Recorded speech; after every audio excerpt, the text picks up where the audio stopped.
Menteri Pertanian Amran Sulaiman menggandeng Kejaksaan Agung untuk mengawal program strategis nasional di sektor pertanian.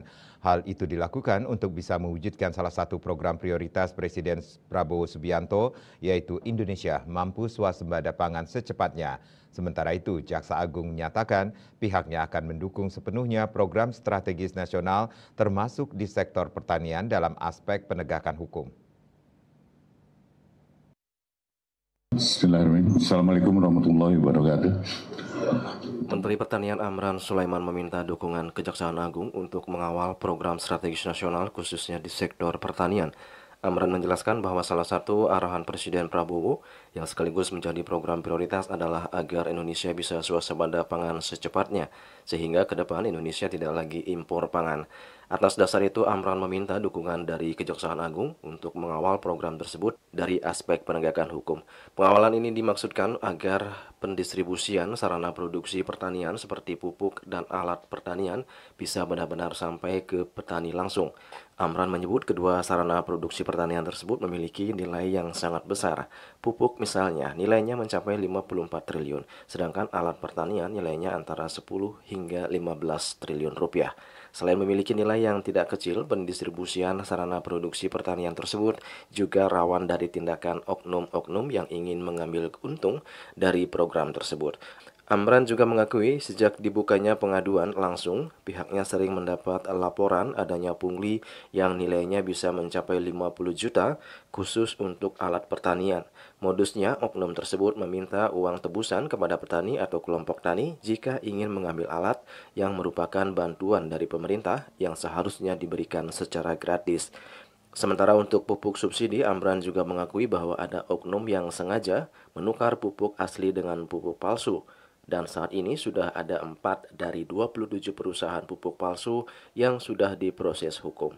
Hal-hal seperti itu menurut Amran tentunya akan sangat merugikan petani dan potensi kerugian yang dialami petani diperkirakan mencapai 3,2 triliun rupiah. Kita tahu Bapak Presiden Republik Indonesia memerintahkan pada kami agar mencapai swasembada secepat-cepatnya, sesingkat-singkatnya. Kita harus berswasembada secepat-cepatnya, sesingkat-singkatnya agar bisa memenuhi kebutuhan kita sendiri, kebutuhan dalam negeri, khususnya pangan khususnya beras dan jagung. Itu perintah beliau. Kami berkoordinasi dengan Pak Jaksa Agung tentang sarana produksi pupuk, ini nilainya tidak kecil, 54 triliun. Kemudian alat pertanian nilainya kurang lebih 10-15 triliun. Ini butuh pengawalan sampai ke titik kelompok tani. Nah, ada beberapa keluhan menurut informasi di beberapa daerah, tapi belum kami dikirimi buktinya bahwa alat mesin pertanian terkadang yang kami kirim ke daerah, ke petani, itu terkadang dimintaki oknum tertentu, dalam artian bayar, kalau kami berikan traktor, combine harvester, ada yang bayar sampai, menurut laporan, ada bayar sampai 50 juta. Satu unit. Ada yang bayar 3 juta untuk alat yang kecil. Padahal ini perintah Bapak Presiden diberikan secara gratis untuk alat pertanian, kemudian pupuk adalah kita berikan pupuk subsidi penuh, tambahannya